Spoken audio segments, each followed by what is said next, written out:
bitches. What's up? Wake up. It's morning time.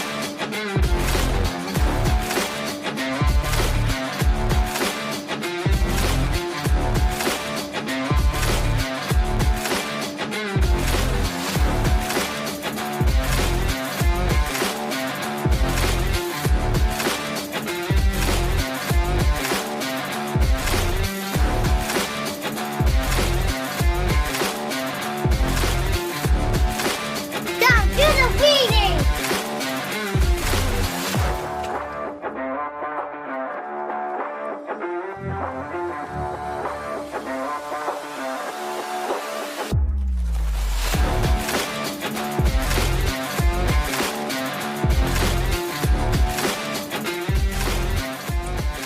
Good morning.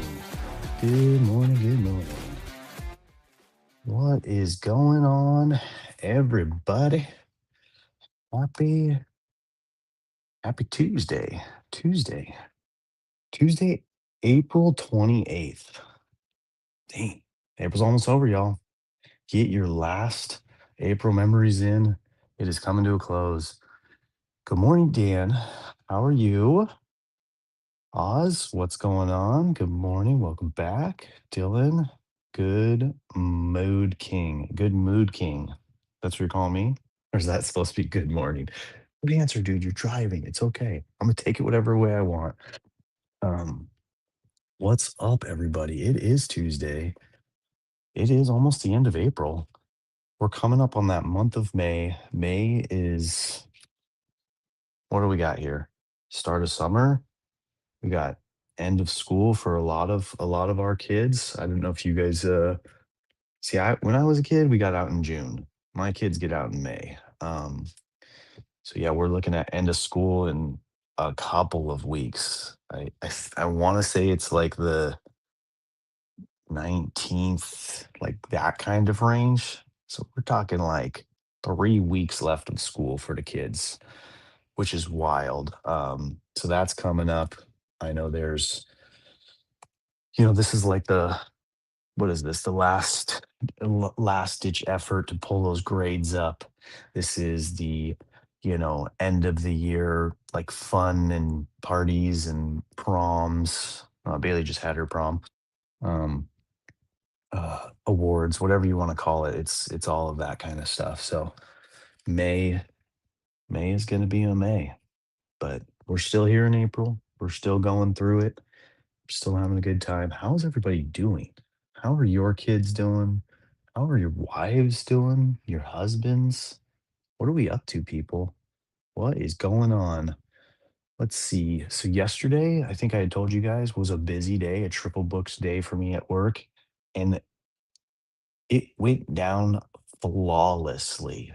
Like as if I've been doing this shit for 18 years. Like it cooked yesterday, as the kids say.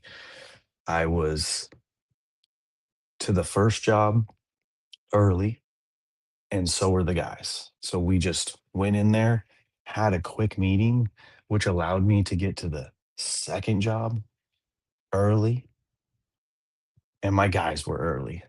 The owner was a little late, but it was no big deal. We got in there, I showed him around, said goodbye, and then went to the third job. And same thing. The whole crew was there. They had already walked through the house with the owner. They were already taking apart the kitchen cabinets by the time I got there at like, I don't know, 8:30. So it was just three jobs booked on a Monday, which is never a good idea. I'm the owner of the company, of the general contracting company. So I run and manage the crews of subcontractors, but I work for clients. And so when I reference owner, it's the homeowner of the project that we're doing something on. So yeah, that's what I meant. David's back. Let's go. Not sure if that is an Arnold or a Poltergeist. So yeah, that's the reference of the word owner being late. The homeowner.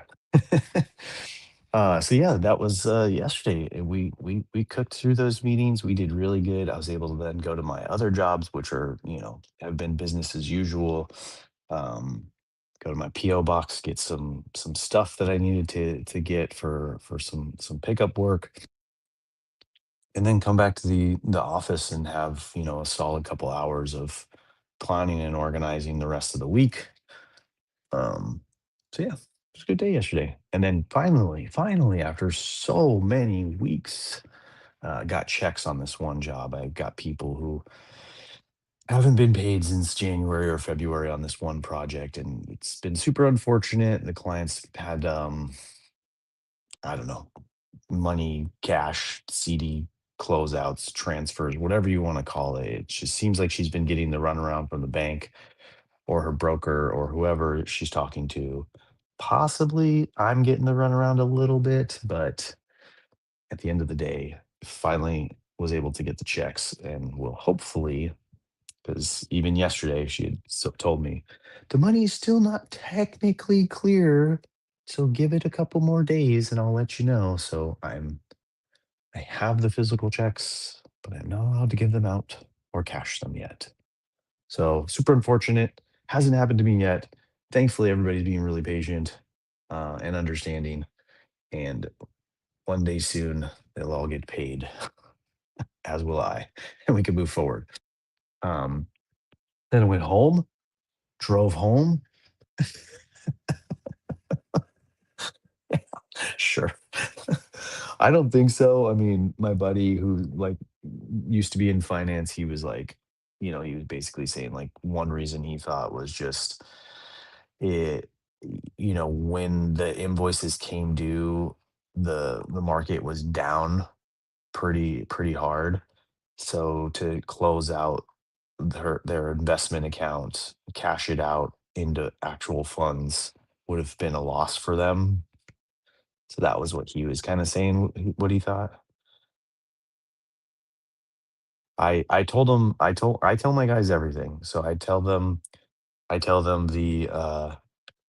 oh, you mean tell the owner the same thing? Yeah, they both, she was like, "Look, if you have to stop work, you have to stop work." And I'm like, "You don't understand. Like, it's not actually work stop. This is work that's already done that you're paying for. None of this is like a progress really or a deposit. And even if it was a deposit, it's usually like an ordering deposit. So like in order to get your windows, you have to put down a deposit. So you have to pay that money or we're never going to be able to order our windows and you'll be behind schedule." And we are. Like I have had a slowdown. The job has been empty for, a little bit of time. Um, and just is what it is. And we'll get through it. We'll move on. Hopefully, get things back and cracking as we wait on that one. So, I nothing's ever good. Like stopping work or little setbacks, but starting two jobs right now, having the extra pressure of those, not bad that one of them is kind of cooling, is on a cool down, a little waiting period as we wait for these remaining windows and doors to come through. So happens. It is what it is. I didn't plan it that way, but we got it going. Yeah. So then drove home. Um, oh, greeted at the door by my son running and saying, "Dad's home. I love you. I missed you." It's just like, that's the greatest. That's the greatest joy for any parent. We all know that. Good stuff. And then he was just like right in on me. "Let's go outside. I want to check on the ants. Uh, let's play this game. Let's go look at this. Let's do that." Like just like going off. And I'm like, "Dude, let me let me change out of my clothes real quick, get in some more comfortable clothes. Let me, just kind of like unload my stuff, my cooler, my backpack, all that kind of stuff that I take with me every day. And then let me go say hi to my girls." So got to say hi to my wife. Uh Went upstairs to go say hi to Brooklyn and she was passed out. So took her glasses off of her and plugged her phone in and just let her sleep. And then Bailey was just kind of chilling. Bailey looked like she was going to sleep too. So these girls are ready for summer break. They're exhausted. I don't know. I don't know. Much of what's going on with them during the day, but yeah, they seem to be exhausted with with this year, and you can't blame them. I mean, Amy and I were pretty relaxed and like uh exhausted and wanting to sleep quite a bit in the on the weekend away. But I feel obviously rejuvenated and I'm ready to get back at it for now. I'll crash this weekend. But yeah, she did eventually come down, I think maybe an hour and a half later when I was in the gym, gave me a big hug, and then went right back up to bed essentially. Yeah, that's pretty much the night. Just stayed hanging out with Bentley, playing some Roblox, uh, and then just kind of said goodnight to everybody. Bentley's on a little spree of cleaning his room. Him and Brooklyn traded out some stuffed animals, which was super cute because, as you guys know, they don't typically get along, but they kind of played a fun game yesterday where they were. Um, Brooklyn brought down all her stuffed animals that she didn't want anymore, and man, we've done this a couple of times. I don't know how it is in your guys' house, but the amount of stuffed animals that these kids have is just wild. Like, it blows my mind every time. But then I go in my closet and I look at my V Friends collection and I'm just like, "Oh, yeah, yeah. They just get all that shit from me." So it's all my fault anyways. Um, so, if you good reference to a reading of like kids are a mirror into yourself.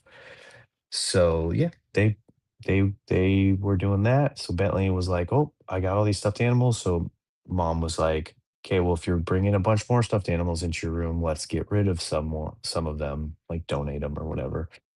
So he did that last night, right as I was going to bed. Uh, he wanted to show me his newly cleaned and organized room with his new stuffed animals laid around. So that was super cute. Yeah, that's pretty much my day. Pretty solid Monday evening after a pretty solid work day. How are you guys doing? Where'd my chat go? Where's my David?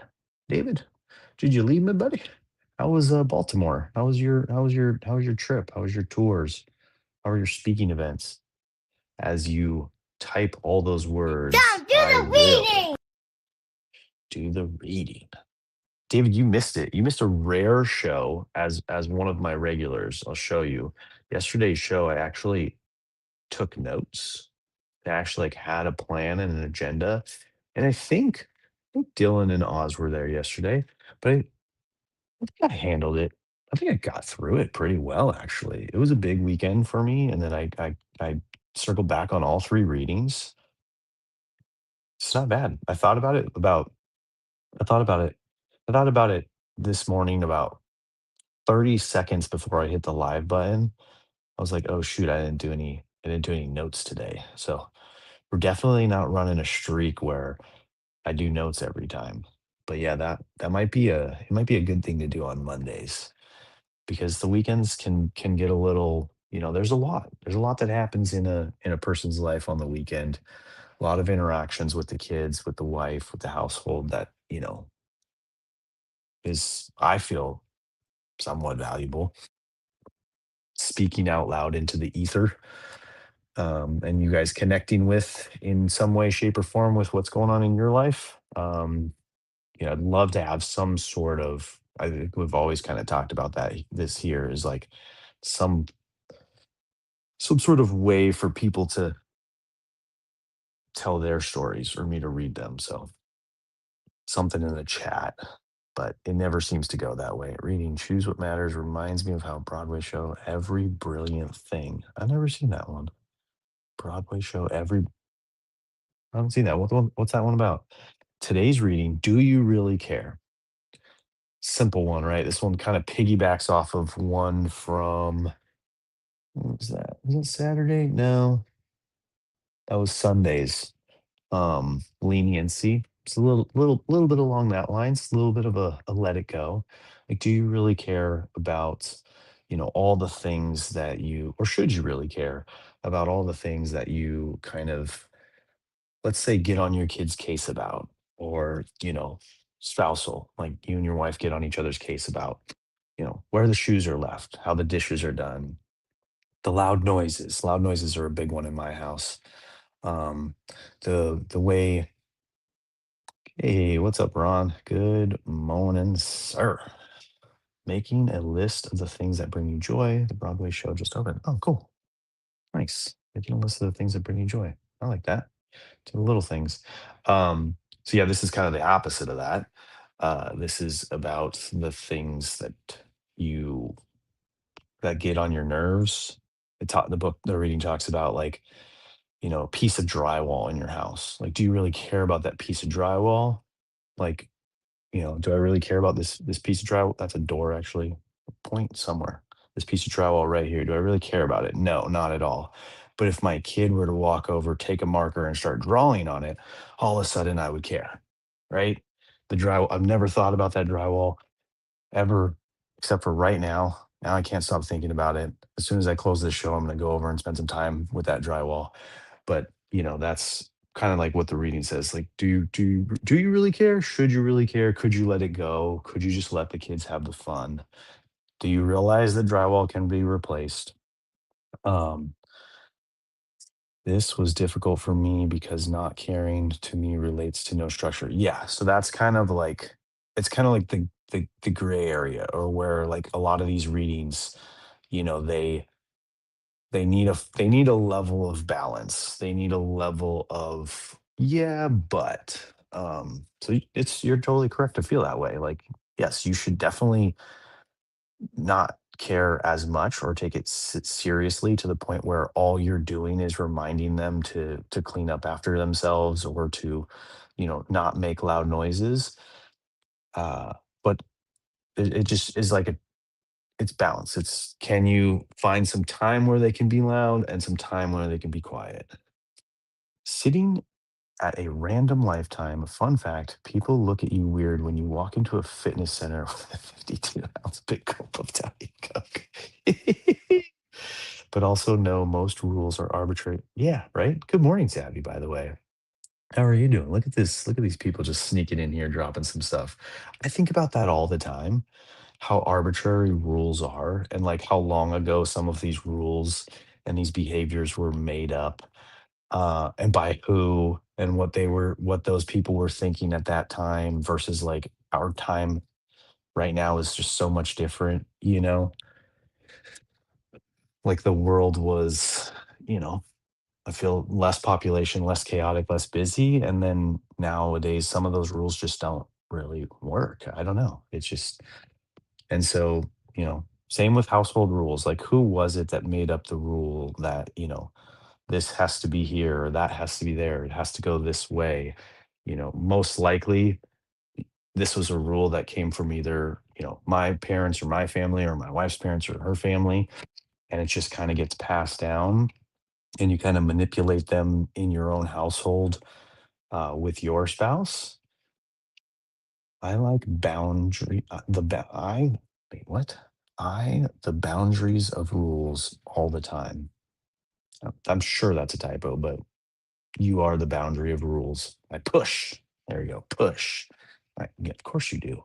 Like you said, who else brings in 52 ounces of Diet Coke?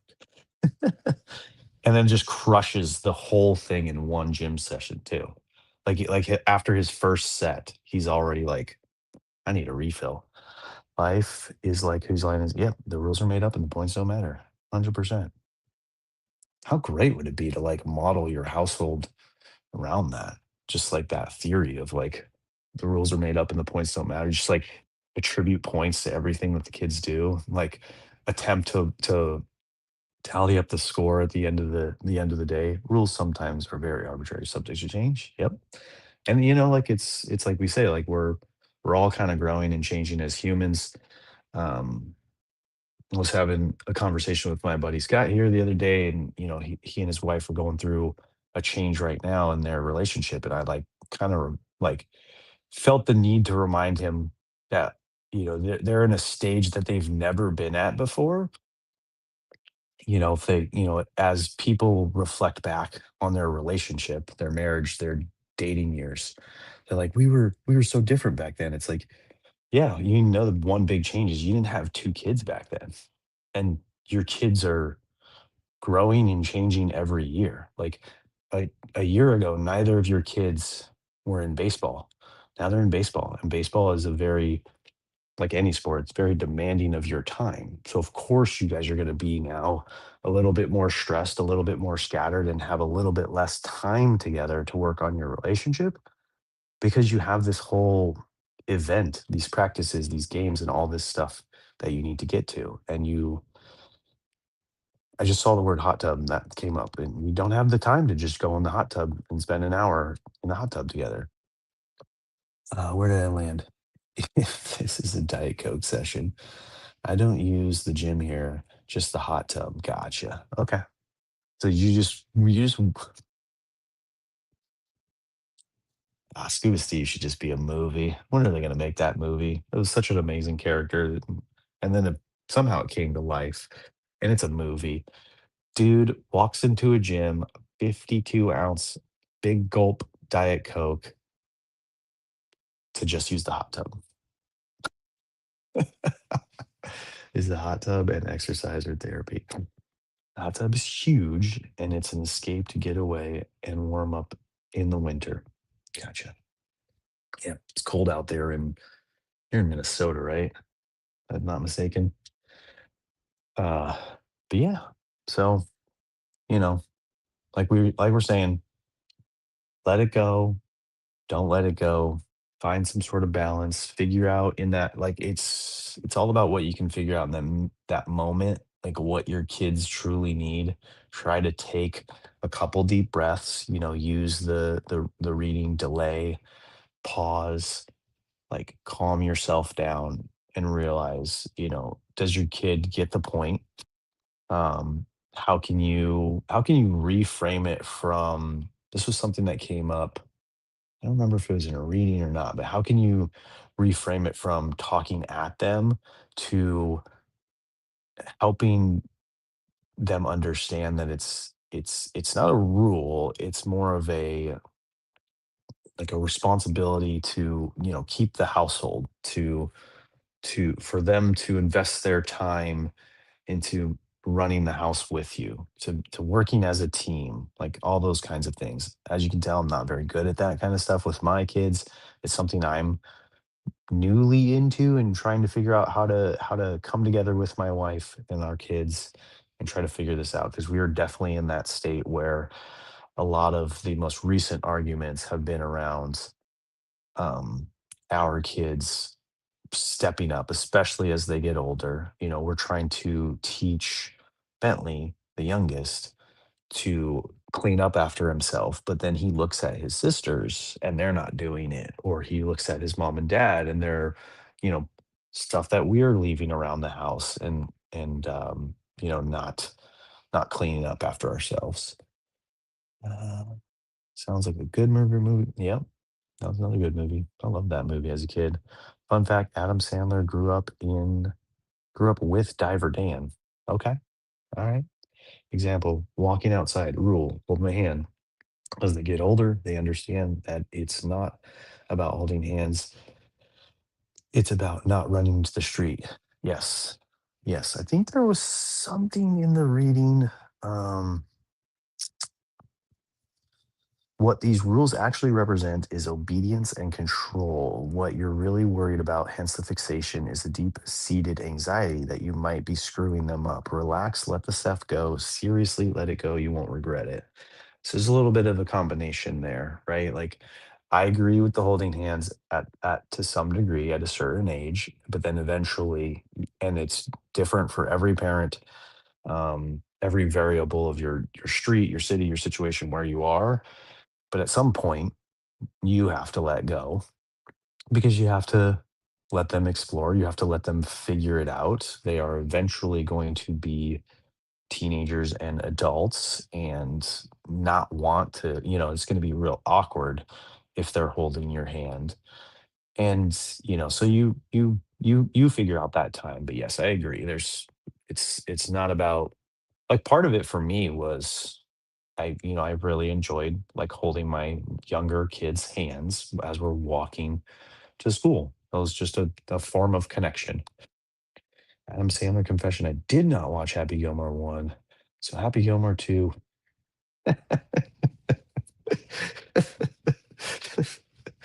Yeah, yeah.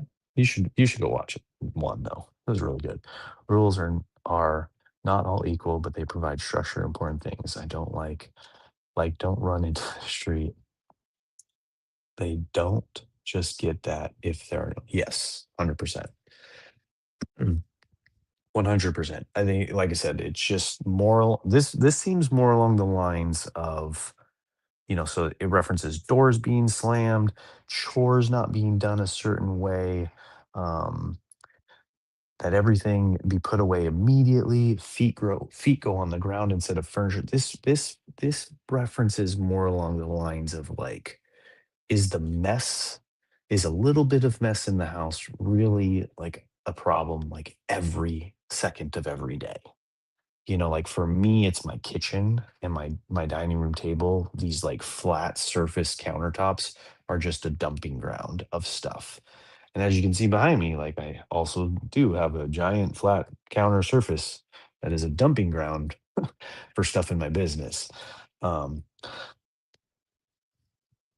and I think it's just kind of helping us get to the point where we're not constantly, hour after hour, like, nagging our children or our spouses or each other to just get it clean, like it needs to be there. Hmm, hello. Hello, lights. Junie's absent day count 33 out of 33. Not having messy house is a thing. It's not. Everybody's house is messy. I can tell you that. I go into, for my work, specify that, go into a lot of houses for a living, and they're messy. They always are, and everybody always apologizes, and you don't need to apologize, but I understand it. It makes sense to apologize in your mind, in everyone's mind. But yeah, best way to clean a house is to throw a party.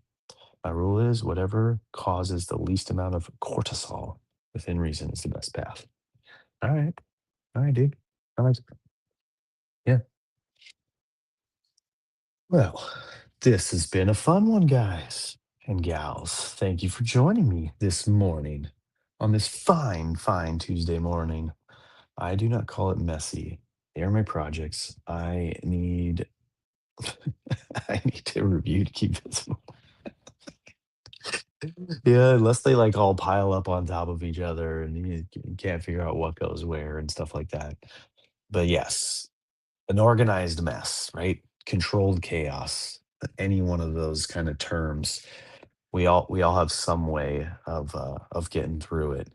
Sometimes it's just leave it there because I'll get it done or I won't get it done, but at least it's not hidden away. And if I get that spur of the moment, um like, energy to handle it, then at least it's close by. I can see it and I'll handle it.